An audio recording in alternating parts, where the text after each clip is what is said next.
मजबूत इरादे, रहते हम सबसे आगे, आने वाला समय हमारा जुगनू है, हम इस दुनिया के रखते मजबूत इरादे।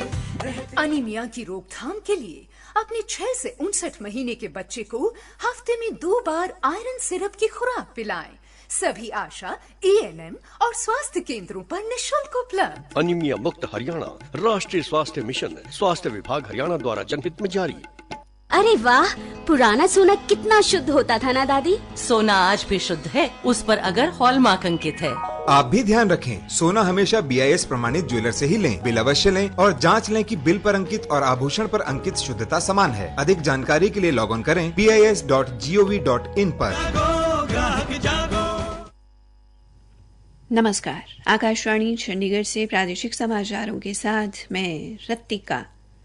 पहले इस बुलेटिन के मुख्य समाचार।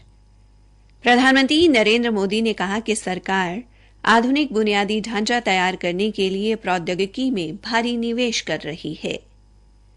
पंचकूला के नजदीक भारत तिब्बत सीमा पुलिस प्रशिक्षण केंद्र में 23वीं अखिल भारतीय पुलिस बैंड प्रतियोगिता शुरू हो गई है। हरियाणा के मुख्यमंत्री मनोहर लाल ने कहा कि सरकार ने पिछले 8 वर्षों से बुआई सीजन शुरू होने से पहले फसलों का न्यूनतम समर्थन मूल्य घोषित किया है। और भारतीय मुक्केबाजी संघ ने भारतीय टीम में हरियाणा के 8 मुक्केबाजों का चयन किया है। अब समाचार विस्तार से। प्रधानमंत्री नरेंद्र मोदी ने कहा कि केंद्र सरकार आधुनिक बुनियादी ढांचा तैयार करने के लिए प्रौद्योगिकी में भारी निवेश कर रही है। उन्होंने कहा कि डिजिटल क्रांति का लाभ समाज के प्रत्येक वर्ग तक पहुंचना चाहिए। प्रधानमंत्री ने क्षमता का सदुपयोग, प्रौद्योगिकी का उपयोग करते हुए जीवन में सुगमता लाना विषय पर बजट के बाद वेबिनार को वीडियो संदेश के माध्यम से संबोधित करते हुए कहा कि पिछले कुछ वर्षों में हर बजट में उनकी सरकार ने प्रौद्योगिकी की सहायता से लोगों के जीवन को सुगम बनाने पर बल दिया है। श्री मोदी ने कहा कि 21वीं सदी का भारत अपने नागरिकों को प्रौद्योगिकी के माध्यम से लगातार सशक्त बना रहा है और लोग इस बदलाव को महसूस कर रहे हैं। प्रधानमंत्री ने इस बात पर प्रकाश डाला कि सरकार के प्रयास गरीबों और वंचितों के जीवन को बेहतर बना रहे हैं और आज लोग सरकार को बाधा नहीं बल्कि विकास के माध्यम के रूप में देखते हैं। श्री मोदी ने नागरिक सेवाओं में सुधार के लिए अन्य देशों द्वारा अपनाई गई बेहतर प्रणालियों का मूल्यांकन करने को कहा। उन्होंने कहा कि सरकार के नीतिगत हस्तक्षेप के परिणाम अब दिखने लगे हैं। पंचकुला के भानु स्थित भारत तिब्बत सीमा पुलिस के प्राथमिक प्रशिक्षण केंद्र में आज 23वीं अखिल भारतीय पुलिस बैंड प्रतियोगिता का आयोजन किया गया। इस अवसर पर हरियाणा के राज्यपाल बंडारू दत्तात्रेय ने मुख्य अतिथि के तौर पर शिरकत की। इस 5 दिवसीय प्रतियोगिता में 14 राज्यों, 3 केंद्र शासित प्रदेशों की पुलिस तथा 6 केंद्रीय सशस्त्र पुलिस बलों की 23 टीमों के 1485 प्रतिभागी हिस्सा ले रहे हैं, जिनमें 114 महिलाएं भी शामिल हैं। इस अवसर पर सभी टीमों ने मार्च पास्ट करके मुख्य अतिथि को सलामी दी तथा राज्यपाल ने अखिल भारतीय पुलिस बैंड प्रतियोगिता के विधिवत शुभारंभ की घोषणा की। श्री दत्तात्रेय ने कहा कि ये प्रतियोगिता विभिन्न राज्यों के पुलिस बलों में आपसी तालमेल बढ़ाने का काम करेगी। हरियाणा के राज्यपाल बंडारू दत्तात्रेय ने नई दिल्ली स्थित हरियाणा भवन में एक भारत श्रेष्ठ भारत कार्यक्रम के तहत मिजोरम के राष्ट्रीय प्रौद्योगिकी संस्थान तथा सरकारी कॉलेज के छात्रों और शिक्षकों से बातचीत की। भारतीय प्रबंधन संस्थान IIM रोहतक ने उत्तर पूर्व से आए इन छात्रों का स्वागत किया। इस अवसर पर श्री दत्तात्रेय ने आपसी तालमेल के लिए शुरू की गई इस पहल के दौरान छात्रों को एक दूसरे के राज्य की संस्कृति एवं इतिहास को जानने एवं समझने के लिए प्रोत्साहित किया। उन्होंने कहा कि यह अवसर उत्तर पूर्व और भारत के अन्य हिस्सों से आए युवाओं के बीच सांस्कृतिक जागरूकता एवं राष्ट्रवाद की भावना पैदा करेगा। प्रादेशिक समाचार आकाशवाणी चंडीगढ़ से प्रसारित किए जा रहे हैं। हरियाणा के मुख्यमंत्री मनोहर लाल ने कहा कि केंद्र व राज्य सरकार ने सदैव किसान हितैषी निर्णय लिए हैं। पिछले 8 वर्षों से बुआई सीजन शुरू होने से पहले फसलों का न्यूनतम समर्थन मूल्य घोषित किया जाता है ताकि किसान अपनी मर्जी से फसल बुआई कर सकें और अपनी आय बढ़ा सकें। मुख्यमंत्री ने कहा कि इसके अलावा प्रधानमंत्री किसान सम्मान निधि के तहत हर साल 2-2 हजार रुपए की 3 किस्त जारी की जाती है। प्रधानमंत्री नरेंद्र मोदी ने किसानों के खाते में 13वीं किस्त जारी की है। इसके लिए मुख्यमंत्री ने ट्वीट कर हरियाणा वासियों की ओर से प्रधानमंत्री का आभार व्यक्त किया। मुख्यमंत्री ने कहा कि पहले की सरकार न्यूनतम समर्थन मूल्य के नाम पर किसानों को बहकाती रहती थी, लेकिन अब सरकार ने न्यूनतम समर्थन मूल्य का स्थायी फॉर्मूला तय कर दिया है और बुआई सीजन शुरू होने से पहले ही किसानों को पता चल जाता है कि आगामी खरीद सीजन में कौन सी फसल किस मूल्य में बेची जा सकती है। हरियाणा कर्मचारी चयन आयोग द्वारा जारी टीजीटी भर्ती में वर्ष 2015 में एचटेट पास करने वाले अभ्यर्थियों को भी मौका मिलेगा। इस संबंध में आयोग ने अधिसूचना जारी कर दी है।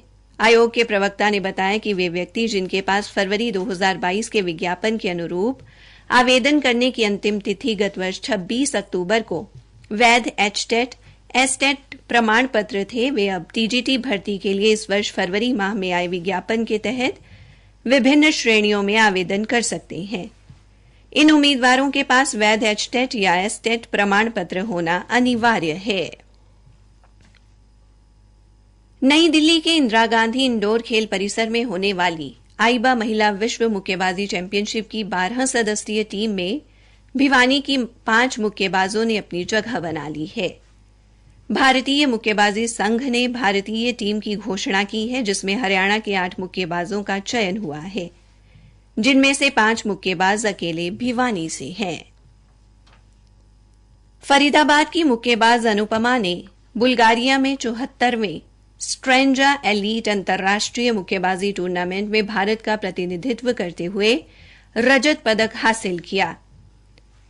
अनुपमा के कोच अंतर्राष्ट्रीय मुक्केबाज राजीव गोदारा ने बताया कि अनुपमा अपनी बहन के साथ पलवल से रेलगाड़ी में सफर कर फरीदाबाद बॉक्सिंग क्लब में अभ्यास करने आती थी। अनुपमा अब भारतीय रेलवे में कार्यरत हैं और इन दिनों कोलकाता में तैनात हैं। काबिले गौर है कि इससे पहले भी अनुपमा कई बार अंतर्राष्ट्रीय स्तर पर भारत का परचम लहरा चुकी हैं। वो 4 बार राष्ट्रीय चैंपियन होने के साथ साथ पिछले साल दुबई में हुई एशियाई मुक्केबाजी प्रतियोगिता में भारत का प्रतिनिधित्व करते हुए रजत पदक, विश्व मुक्केबाजी प्रतियोगिता में कांस्य तथा गोल्डन ग्लोब्स मुक्केबाजी टूर्नामेंट में भी कांस्य पदक जीत चुकी हैं। आर्य प्रतिनिधि सभा हरियाणा में नशा मुक्ति अभियान चलाएगी, साथ ही प्राकृतिक खेती को भी बढ़ावा देगी। सभा के प्रधान राधा कृष्ण आर्य ने रोहतक में मीडिया से बातचीत में युवाओं में बढ़ रही नशे की प्रवृत्ति पर चिंता जताई और कहा कि प्रदेश भर में नशा मुक्ति अभियान चलाया जाएगा। उन्होंने कहा कि चौधरी बंसीलाल ने मुख्यमंत्री रहते हुए प्रदेश में नशाबंदी लागू की थी। हालांकि उस समय शराब ही मुख्य नशा था, लेकिन आज कई तरह के नशे आ गए हैं जिनका युवाओं द्वारा सेवन किया जा रहा है। श्री आर्य ने कहा कि नशा मुक्ति के लिए कालका से यात्रा शुरू की जाएगी, जो पूरे प्रदेश में जागरूकता अभियान चलाएगी। कुरुक्षेत्र विश्वविद्यालय में आज देश के प्रथम राष्ट्रपति डॉक्टर राजेंद्र प्रसाद की पुण्यतिथि पर उनकी प्रतिमा पर पुष्पांजलि अर्पित की गई। इस अवसर पर विश्वविद्यालय के कुलपति प्रोफेसर सोमनाथ सचदेवा ने कहा कि राष्ट्रपति डॉक्टर राजेंद्र प्रसाद ने ही कुरुक्षेत्र विश्वविद्यालय की आधारशिला रखी थी। अंत में मुख्य समाचार एक बार फिर। प्रधानमंत्री नरेंद्र मोदी ने कहा कि सरकार आधुनिक बुनियादी ढांचा तैयार करने के लिए प्रौद्योगिकी में भारी निवेश कर रही है। पंचकुला के नजदीक भारत तिब्बत सीमा पुलिस प्रशिक्षण केंद्र में 23वीं अखिल भारतीय पुलिस बैंड प्रतियोगिता शुरू हो गई है। इसी के साथ प्रादेशिक समाचार समाप्त हुए। देश की नई दिशाएं, प्रगति की नई राहें। आज ज्ञानेश्वर भैया आए थे बीमा वाले। बीमा बीमा बीमा, अरे बीमा पैसे हटने के तरीके हैं उसके। इस गांव में हमसे ज्यादा पैसे वाले लोग पड़े हैं, उनने तो नहीं कराया है तुम्हारा बीमा टीमा। क्या हो गया उनको? देखो जी, अनहोनी बता कर नहीं आती। बीमा एक तरह का सुरक्षा कवच है जो आपके व आपके परिवार को किसी भी आपातकालीन अथवा दुर्घटना के समय सहायता प्रदान करता है। सरकार द्वारा गरीबों के लिए खास कम प्रीमियम पर बीमा सुविधा विभिन्न संस्थाओं द्वारा उपलब्ध कराई जा रही है। कृपया इसका लाभ उठाएं। नाबार्ड हरियाणा क्षेत्रीय कार्यालय चंडीगढ़ द्वारा प्रायोजित। नाबार्ड द्वारा जनहित में जारी।